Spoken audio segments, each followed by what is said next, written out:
Good morning, afternoon, and evening, people of the internet.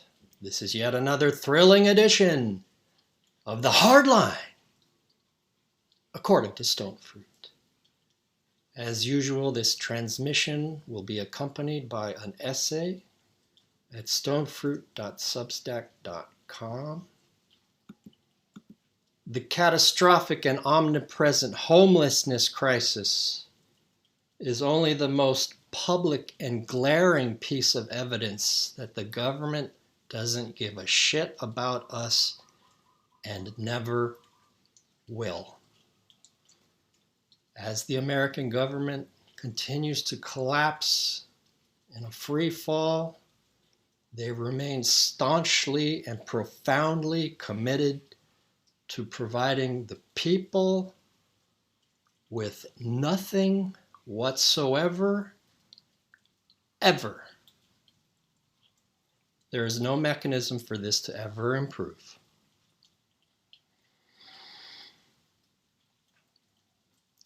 The most pathetic part is that the people seem to have an apparently bottomless capacity to eat shit and never rebel.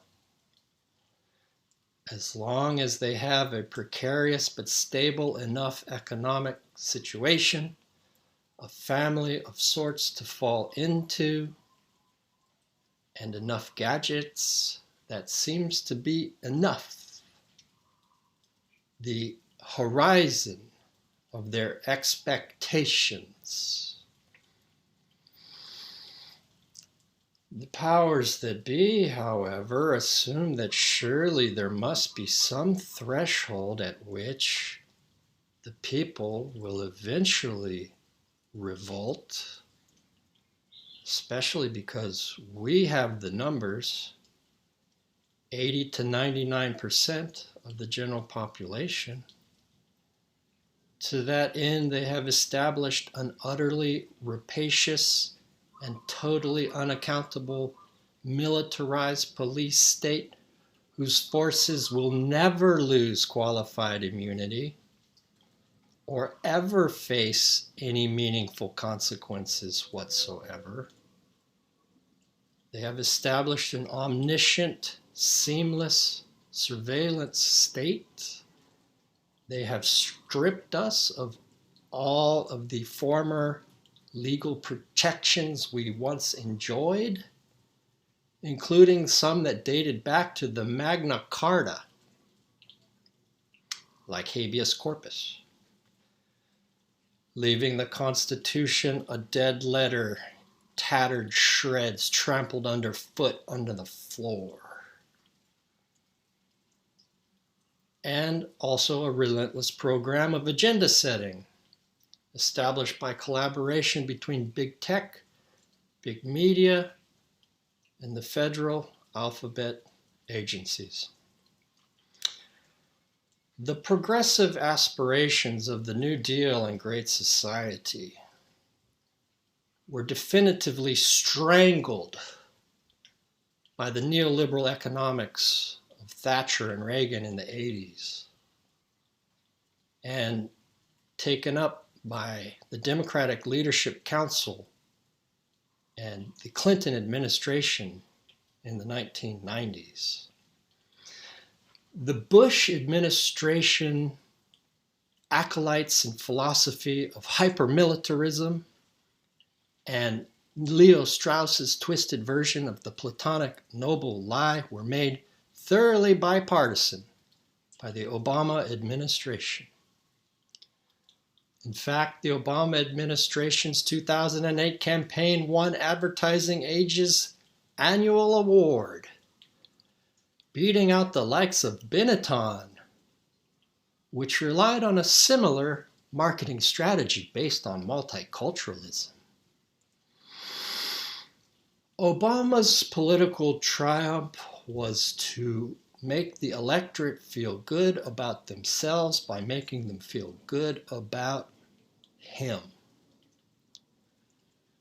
This stunningly vacuous victory of identity politics, camouflaged an administration of hideous neoliberal, neoconservative, finance capital, corporatists, militarists, almost entirely filled by a single email from the CEO of Citibank. And then came the 2008 financial crisis. Obama had the massive mandate, the wind at his back. He could have taken the bankers out behind the woodshed and created a banking system that worked for the people instead of the investors. But he didn't. And the rest is history. Millions of people lost their homes. The primary mechanism for intergenerational wealth transfer for the middle class was decimated. And now the hedge funds are moving very aggressively into residential property to keep us a nation of renters forever. And they'll succeed. The 2008 financial crisis included homes lost by countless black families. The first black president was the greatest destroyer of black wealth ever. Obama's efforts made the Tulsa race massacre look like a single lit match compared to a 4-state wildfire raging out of control. The financial crisis put a lot of people on the streets. The pandemic put even more people on the streets. The pandemic response was yet another cardinal lesson, proving to us yet again that the government doesn't give a shit about us and never will. They couldn't even give us Medicare for all in the middle of a pandemic. And now we are led by an administration that represents a decisive triumph over the last gasp of any hope for progressive possibilities at all, represented by the Bernie movement, utilizing the same formula perfected by Obama, that of identity politics, camouflaging an utterly ghoulish rule by the most systematically, viciously, voraciously, profoundly, and inconceivably venal, callous, craven, greedy, remorseless, stupid, warmongering finance capitalists. The fundamental tension in American society today is between an electorate with a seemingly bottomless capacity to eat shit and a government collapsing into free fall that nevertheless still possesses a diverse array of cruel weapons. These include the cops, local, state, and national, the surveillance state, the loss of our former legal protections, and narrative control, mediated by big tech, big media, and intelligence. These weapons are operational and cocked and loaded in case they need to go to scale. They are completely at the disposal of the military, industrial, congressional, intelligence, media, academic, think tank complex. This vaunted and prestigious coterie, who went to the best schools and know all of the right people, are the 0.99% that serve as technocrats for the 0.01% that really rule the world.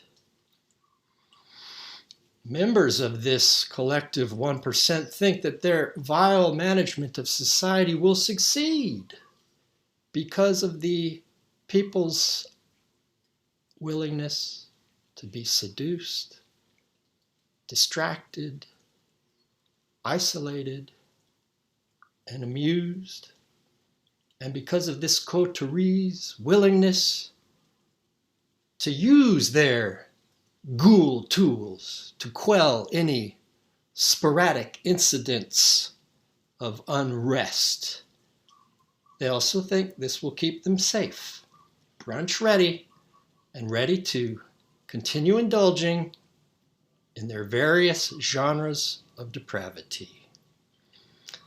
Maybe so, maybe not. You never can tell what might spark a revolution.